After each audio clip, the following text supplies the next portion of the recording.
The crash exploded through the lonely roadside diner like a gunshot.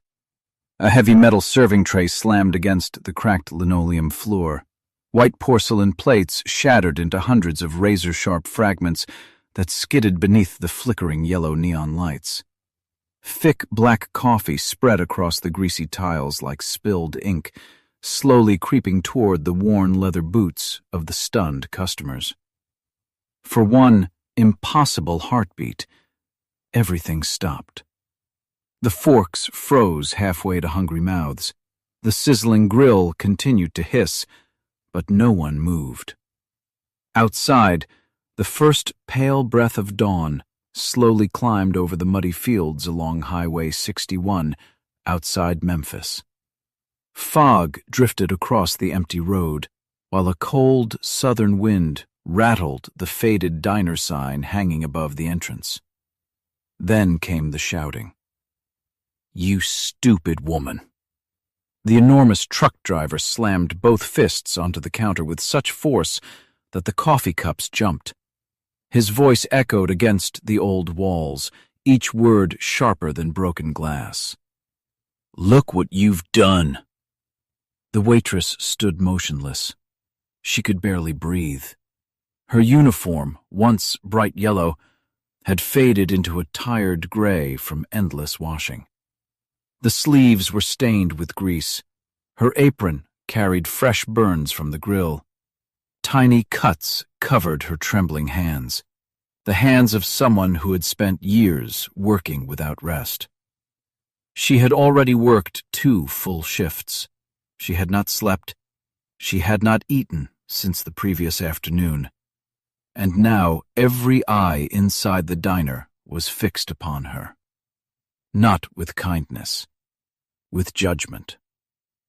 The manager burst from the kitchen, red-faced with rage. "What happened?" Before she could answer, the truck driver pointed directly at her. "She ruined my breakfast. She ought to pay for every plate she broke." The waitress lowered her head. She already knew what would happen. The broken dishes would come out of her wages. That week's paycheck, gone. The money she had hidden away for her little boy's medicine, gone. Her fingers tightened into trembling fists as tears quietly filled her eyes. She refused to cry, not here, not in front of strangers, not again. But fear has a sound. It isn't loud. It lives inside a person's breathing, and everyone could hear hers.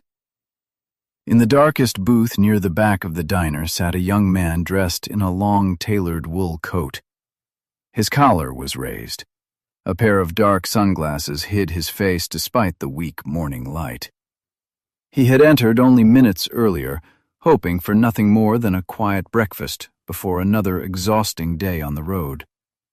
Beside him sat a bodyguard, who immediately sensed the change. Without speaking, the guard leaned closer. "Don't," he whispered.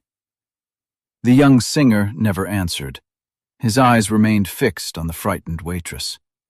Something inside him had already begun to move, something much older than fame, much older than music.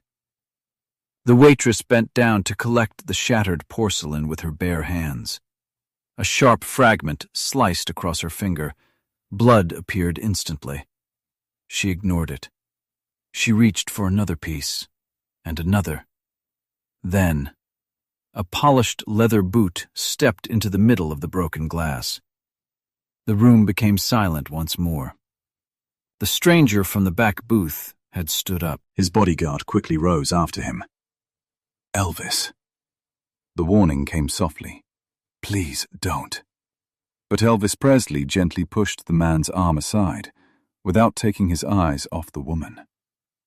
He walked through the silence. Every step echoed across the empty diner. The angry truck driver stared. The manager frowned. No one recognized the young man beneath the glasses. Not yet. Without saying a single word, Elvis slowly lowered himself onto one knee. Right there, in the mud, on the filthy diner floor. His expensive wool coat brushed against spilled coffee. Grease stained the sleeve. Broken porcelain pressed against his trousers. He did not care. Carefully, almost tenderly, he began picking up each shattered piece with his own hands. The waitress looked at him in complete disbelief. "What are you doing?" she whispered. Elvis never answered immediately. Instead, he picked up another broken plate, then another. His fingers moved slowly, respectfully, as though every fragment carried someone's dignity. The entire diner watched in stunned silence. A wealthy stranger, dressed better than anyone in the room, kneeling beside a waitress everyone else had chosen to humiliate. The contrast was almost impossible to comprehend.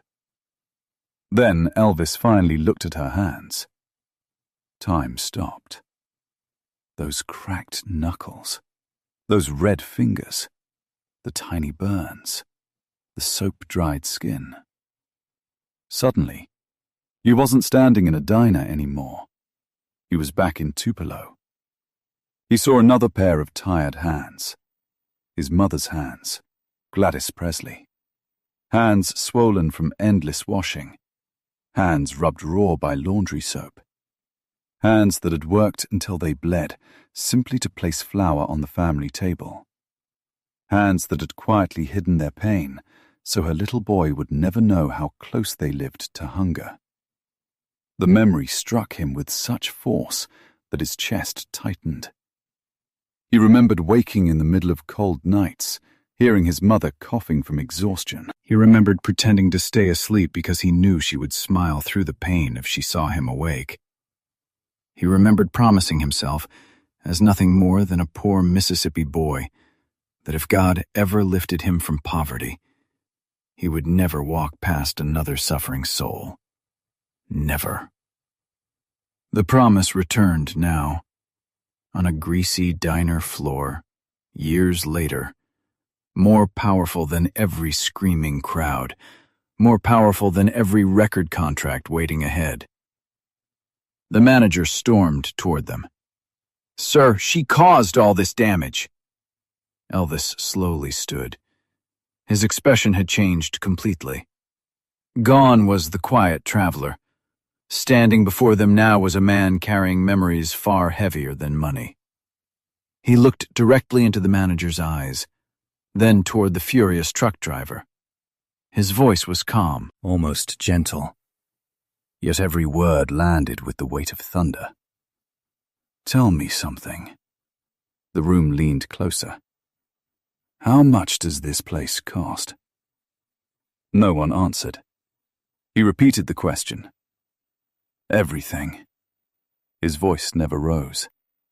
The plates, the coffee, the counter, the floor, the entire building. "If you're going to measure a human life by broken dishes," he paused, "then tell me the price." Silence swallowed the diner. The truck driver suddenly found himself unable to speak. The manager opened his mouth, then closed it again. For the first time that morning, shame entered the room, and no one yet realized that the quiet stranger standing before them was only days away from becoming one of the most recognizable faces in American history. The greatest performance of Elvis Presley's life was not about to happen beneath bright stage lights. It was beginning here, on a dirty roadside floor, where no cameras existed, and where only heaven seemed to be watching. No one moved. The old neon sign continued its relentless buzzing above the counter, yet the sound somehow felt distant now, as though the entire diner had slipped outside of time itself. The truck driver slowly lowered his clenched fists. The manager stared at the young stranger standing before him, struggling to understand why his own anger had suddenly become so embarrassingly small. The waitress remained frozen beside the shattered dishes. She still had no idea who the man was. All she knew was that a complete stranger had chosen to kneel beside her while everyone else stood over her. For the first time in weeks, someone had looked at her as if she still mattered. Elvis slowly brushed the porcelain dust from his hands. Tiny cuts had appeared across his fingers where the sharp fragments had sliced his skin, but he barely noticed them. His attention never left the exhausted woman. "What is your name?" he asked quietly. She hesitated. "Margaret."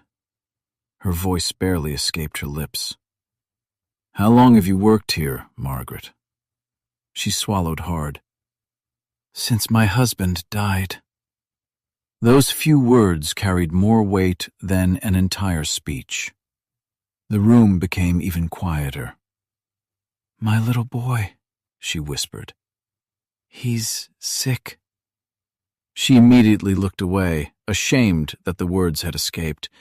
She hated talking about it. People always reacted the same way.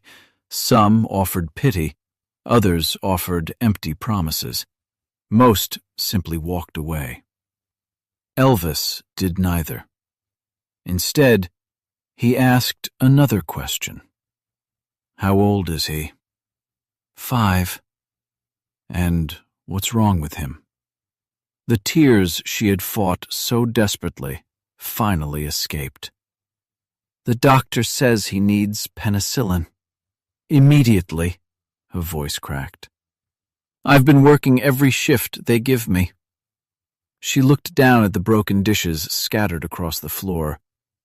"But now, my wages, they'll take everything." The manager looked away. He knew she was right. That had always been the rule. Broken dishes came out of the employee's paycheck, no exceptions. Elvis closed his eyes for a brief moment. 5 years old. Almost the same age he had been when his own family sometimes survived on almost nothing. He remembered opening nearly empty kitchen cabinets. He remembered hearing adults whisper about money late at night. He remembered pretending not to be hungry because his mother had quietly given him the last piece of bread.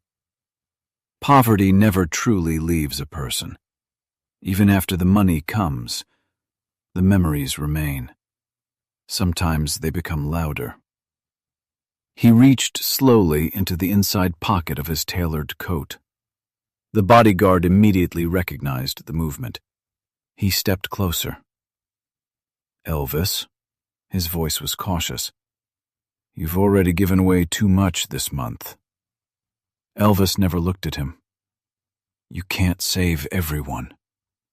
Still, no answer, only silence. Then Elvis removed an elegant fountain pen. Not money, not yet. Just the pen.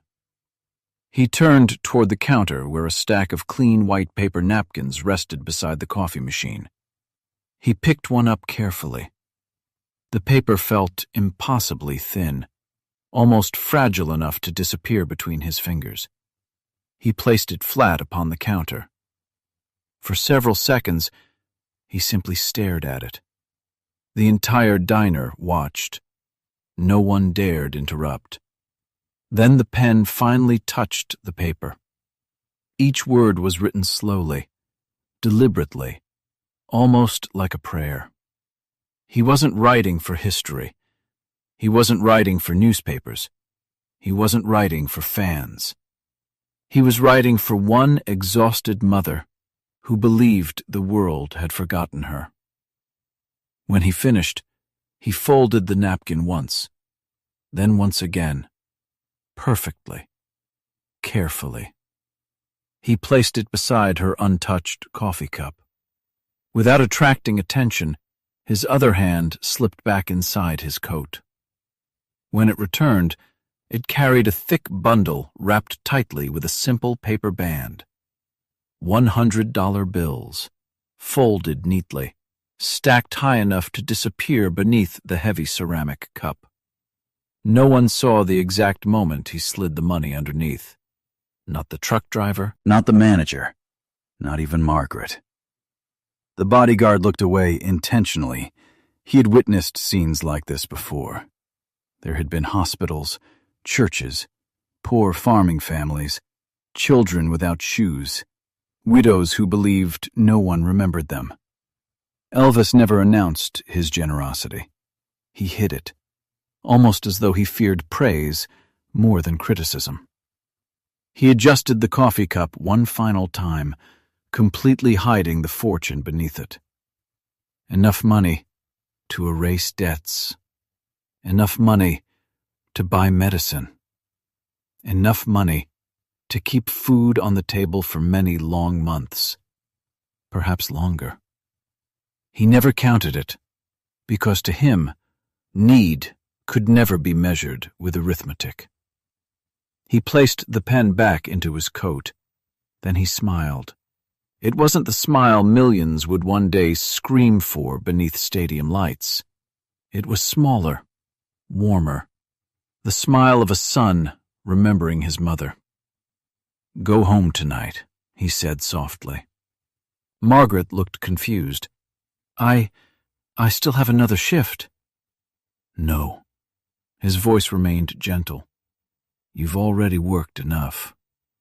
She opened her mouth to argue, but something in his eyes stopped her. For just a brief second, she believed him. She believed everything might somehow be all right. Without another word, Elvis turned toward the exit. The heavy glass door opened with a tired groan. Cold Mississippi air rushed inside. Fog drifted across the parking lot. The first golden rays of sunrise finally pierced the gray horizon. His bodyguard hurried after him. Neither man looked back.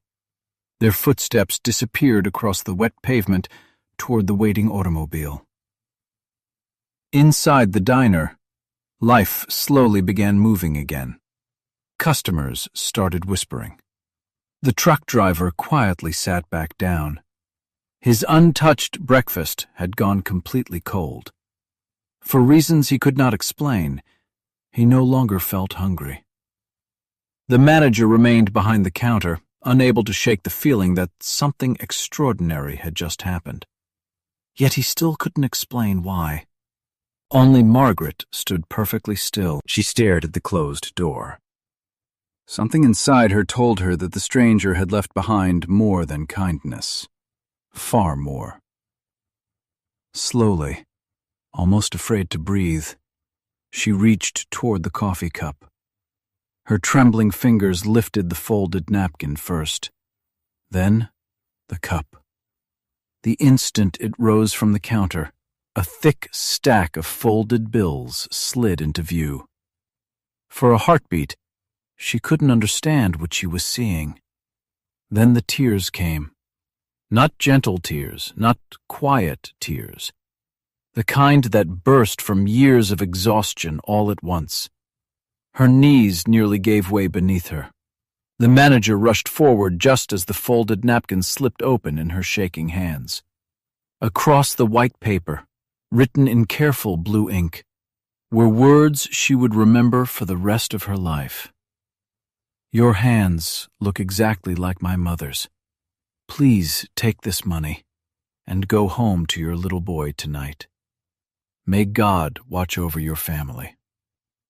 At the bottom, only two simple letters. E.P. Margaret stared at the initials, then toward the diner door.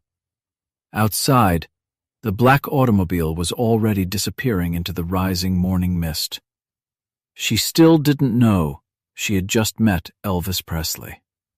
But somehow, she already knew she would never forget the stranger who had chosen to kneel beside her when the rest of the world had only looked down. The black automobile disappeared into the pale Mississippi dawn, leaving nothing behind except two fading tire tracks in the wet earth. Inside the car, no one spoke. The engine hummed softly as Highway 61 stretched endlessly ahead, cutting through cotton fields still wrapped in morning mist. Usually, Elvis filled long drives with laughter. He loved singing unfinished melodies, joking with the band, or listening to gospel records until sunrise. Not this morning. His sunglasses rested quietly in his lap. His eyes remained fixed on the passing fields outside the window. Every fence, every farmhouse, every lonely porch reminded him of where he had come from. His bodyguard finally broke the silence. "You didn't have to do that." Elvis didn't answer. A few miles passed. "You've been giving money away everywhere we go." Still, nothing. Finally, the bodyguard sighed. "One day people will take advantage of you." Elvis slowly turned his head. His voice was barely above a whisper. "They probably will." Another long silence followed. "But I'd rather lose money than lose the boy my mother raised." The bodyguard lowered his eyes. There was nothing left to say. Outside, the sun climbed higher, washing the fields in soft golden light. But inside Elvis's mind, he was still kneeling on that greasy diner floor. He could still see Margaret's trembling hands. He could still smell burnt coffee. He could still hear broken porcelain sliding across cracked linoleum. Most people believed fame changed a man. Elvis believed the opposite. Fame simply revealed who a man had always been. Money could buy cars. It could buy houses. It could buy diamonds bright enough to blind an audience. But none of those things could erase the memory of a hungry child watching his mother work until her hands bled. That memory had become the compass of his life. Hours later, Elvis walked into a recording studio. The musicians greeted him with excited smiles. The producers were already discussing the next commercial hit. Charts, sales, television, success. Everything the music business measured. Elvis quietly sat down at the old piano. His fingers rested on the worn keys. For several long moments, he didn't play. The room waited. Then, a single gospel chord echoed through the studio. Another followed. Then another. His voice finally emerged, raw, unpolished, filled with something no microphone could truly capture. It wasn't simply music anymore. It was gratitude. It was grief. It was hope. The engineers exchanged puzzled glances. Something had changed. The confidence was still there. The power was still there. But now every note carried the weight of real people. The forgotten, the exhausted, the mothers who cried when no one was watching, the fathers who skipped meals so their children could eat, the workers whose names would never appear in newspapers. Without realizing it, Elvis had stopped singing only for audiences. He had begun singing for souls. Back in the small roadside diner, Margaret sat in the same booth long after every customer had left. The folded napkin rested carefully in her hands. She had counted the money only once, then refused to count it again. The amount wasn't what overwhelmed her. It was the message. "Your hands look exactly like my mother's." For years, she had looked at those hands with shame. Hands scarred by hot grease, hands roughened by soap, hands that never looked beautiful. Yet somehow, a stranger had seen something sacred in them. Not weakness, not failure. Love. That afternoon, she walked into the local pharmacy. She bought every bottle of medicine the doctor had prescribed. When she returned home, her little boy smiled for the first time in days. She fell to her knees beside his bed, not because she had become wealthy, but because she had been given something far more valuable. Another chance. Winter came, then spring. Her son recovered. The debts slowly disappeared. No eviction notice ever arrived. Life remained difficult. But impossible had quietly become possible. The folded napkin never left her possession. She placed it inside a simple wooden frame above her bedroom dresser. Visitors rarely noticed it. Those who did assumed it was an ordinary piece of paper. Only her family knew it had once carried the weight of a miracle. Years became decades. Her son grew into a man. He married. He had children of his own. Whenever they asked about the old framed napkin, Margaret would smile through quiet tears. She never began with the famous singer. She always began with the broken plates, because that was where the miracle truly started. Not with money, not with fame, but with compassion. Long after Elvis Presley became the biggest star in the world, long after stadiums filled with screaming fans, long after Hollywood lights surrounded his name, Margaret never remembered him first as a celebrity.